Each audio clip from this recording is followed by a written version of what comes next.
Now we're going to go on to talking with Bernadette OMalley, who is WDI UK country contact, and also the tech behind all of these webinars for the last year and a half, or we don't even know how long it's been going on. It's been doing tech. So welcome, Bernadette. We thought we want to show how to run this global platform, and Bernadette's going to do that, but we thought we'd have a quick chat about how Zoom or other sort of internet platforms can be useful for international networking. So Bernadette, we thought we'd just go back to how it started. How did we work out to do these? And how we met. We met on the streets, protesting and handing out leaflets. So kind of knew from the start, didn't we, that we would kind of get on and try and rock things together. So yeah, so that's, I mean, that's interesting. We were doing Fair Play for Women. We were trying to fight against the self-ID law in Britain, and Fair Play for Women had got leaflets to hand out. So we met through a mutual friend who said we should go into Watford, near where we live, and hand out leaflets. And then she showed up once, and then it turned out it was only us. And Lena and Darkin. There were not many of us, were there? No, there wasn't, but it didn't really matter. I mean, I remember you were really good. You would talk to people and convince people. You see, this is the difference between you and me. You're really good at all the talking, and I just handed out loads and loads of leaflets because just that was the functional thing to do. So that was my side of it. Whereas you were really good at talking to people and persuading people and that side of things. So yeah. Well, it was fun, and then what we thought, we started talking about, well, we stayed in touch, didn't we? And we were, the Declaration on Women's Sex-Based Rights had been launched, and it was launched at a couple of meetings, one in New York and then one in Leeds, hosted by Leeds Spinners. And then how did we decide to do webinars? And we're sort of sharing this partly because other people other women might decide to do the same thing. Yeah, I think we decided, I think COVID probably as well, and Zoom was coming up, and there was women, there wasn't many women, and they were spread. So I think there was a way of trying to get it together, women in our area to have a meeting, and I think we went to somebody else's meeting, and then we just carried on having meetings, just you and I talking over Zoom because we couldn't really get together, and you decided to go with a webinar, and your theory was make it regular, make it consistent, and so that women would know where we were and would find us. So we built the mountain and people came.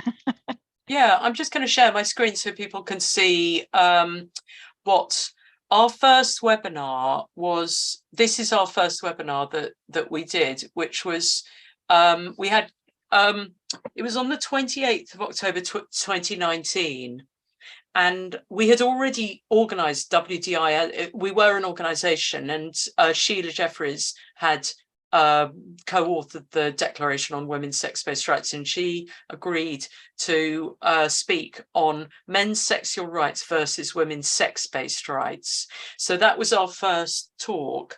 And we also, our second speaker on our very first webinar, which was in April the 20th, 2021.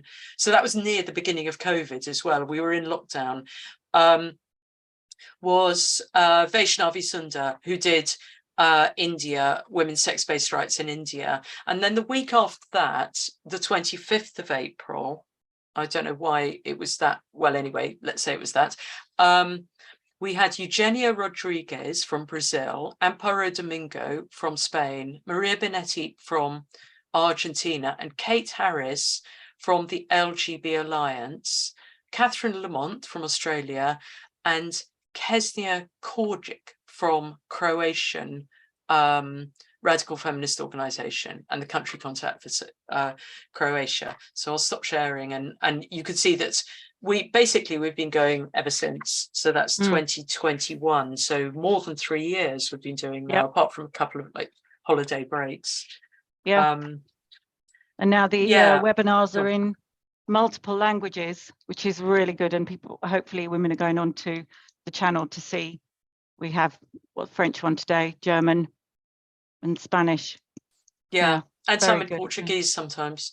Mm. And I suppose if you haven't done webinars, just to know that if you are a country contact, then you could use the Zoom platform that we've got for webinars. If you want to set up some webinars in your language or just local to your area, because there's also Australian and New Zealand webinars, then do get in touch, because we can share the resources, the infrastructure that WDI have for you to be able to run webinars. And our first ones, we had about, say, maybe I think we had 32 people coming to our first one, and then gradually the word got out.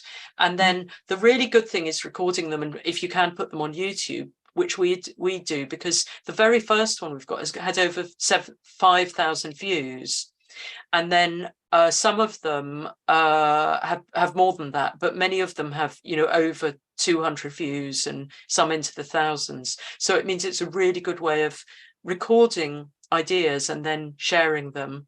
And it also means we quite often hear from people who binge watch. They would just watch the whole of WDI videos, which is a great introduction to the ideas.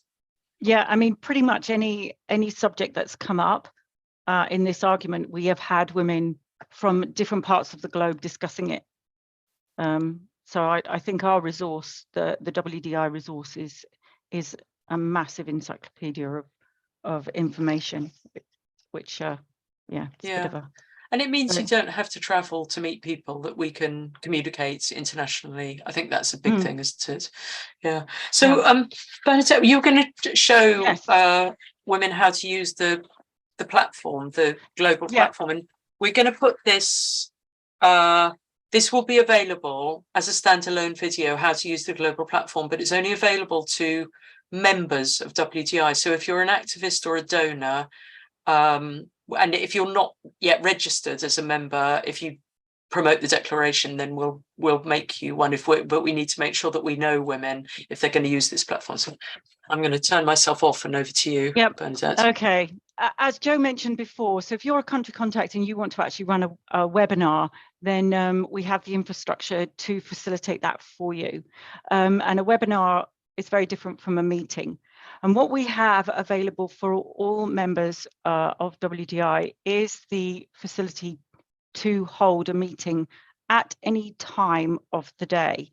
So globally, this platform that I'm going to talk about is open. And what it is it's a Zoom meeting area, and anyone can go onto it that has the codes and the information. So I've actually got, if you've signed the declaration and you've become a member, you contact uk@womensdeclaration.org. I'm going to just share my screen, and I will send you this document that I'm going to show you now. It's a PDF.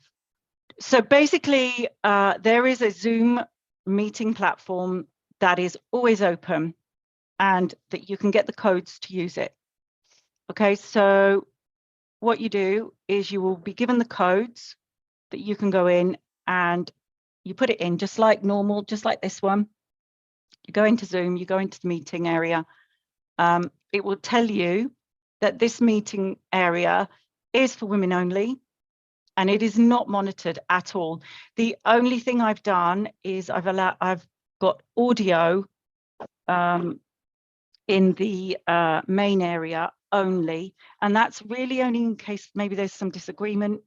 Or a couple of years ago, somebody just said to me, I think a man's voice was heard, and somebody had got hold of the codes. It was when they did the plays, and unfortunately the codes got out onto Twitter, so we had to change them all. But I went on and had a listen. So these are automatically deleted after 3 days. So if you have an issue, you have to get hold of me quite quickly through uk@womensdeclaration.org to tell me. Otherwise, they're all automatically deleted. So that's, you just have to say you've got it. That'll come up. So now you'll be in, any of you who are in the breakout rooms, you'll understand this. You initially go into like a lobby area. And if you're the only group on the platform, if there's nobody else there in the meeting, then you can have your meeting in that lobby area. That's not a problem at all.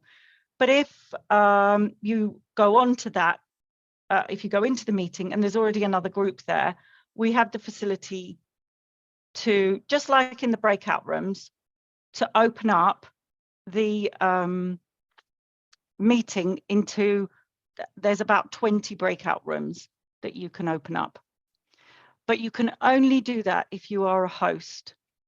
And because this is open all the time, there's like the facility to have a roaming host, so to speak. So you don't have to go into the meeting. Anyone can go into the platform with the meeting details. You don't need to be the host. You don't need to have set up the meeting. It's always there waiting for people to join. So you can just go in and you'll just be a participant. The problem then is that if you want to open the breakout rooms, you have to be a host. So you have to kind of claim host. All right. And you'll be given, if you want to start using this platform, you will be sent this document. So don't worry if it's kind of going a bit too quickly now. And I'm always around if you have any questions anyway. So basically, there'll be this button called Claim Host. And you get that, it's at the bottom of the participants little pop-up window that comes up. So this is participants, yeah. Click on this. This bit comes up on the right, and in Claim Host. This is for a PC, a laptop. If you're on a phone or something like that, you might not be able to do this. So you then put in the code. This obviously is not the code. And you claim the host. There you go. So now you're a host. It'll have host against your name. All of a sudden you have breakout rooms available, and then you can open the breakout rooms. The only caveat to this is that if you do create a host in your meeting and another meeting is in there, you will see that you can then end the whole session. And what it will do is it will just shut the Zoom meeting and people will have to rejoin. So always, if you are a host and there's another meeting going on, make sure you transfer the host across to somebody else who's still going on and having their meeting. So you click the breakout rooms and there's all these breakout rooms and you can go in to them. Okay. There is one thing that you have to remember when you open breakout rooms is if you just open them without allowing people to go into whichever rooms they want to, the default is you have to move everyone into an assigned room, and you don't want to be doing that. So what you must remember to do is before you open the breakout rooms, you go into this option button. Again, as I said, I will send you this document. You have to click on the allow participants here. So everyone can move themselves around however they want. And then you just start the breakout rooms. Okay. If you forget to do this, it doesn't matter because the breakout rooms don't appear to everyone else. So it's not like you've made some great major issue. Nobody else will be able to see the breakout rooms because the default is that you move them. So you just close them and do it again. So it really isn't a problem.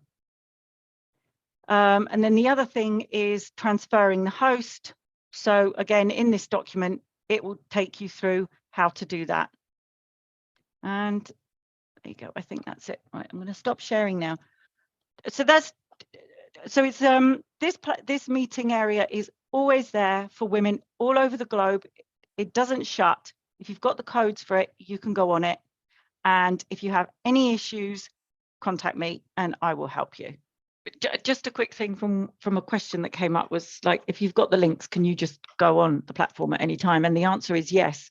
So I would recommend anyone who is currently using the platform for actual meetings, or if women want to have an actual meeting, that they always claim the host and open up the breakout rooms and go into a breakout room. And obviously then etiquette will be, if you just randomly go onto the platform looking for some women chatting, or for a social, that you do not interrupt a meeting that is going on in a specific breakout room.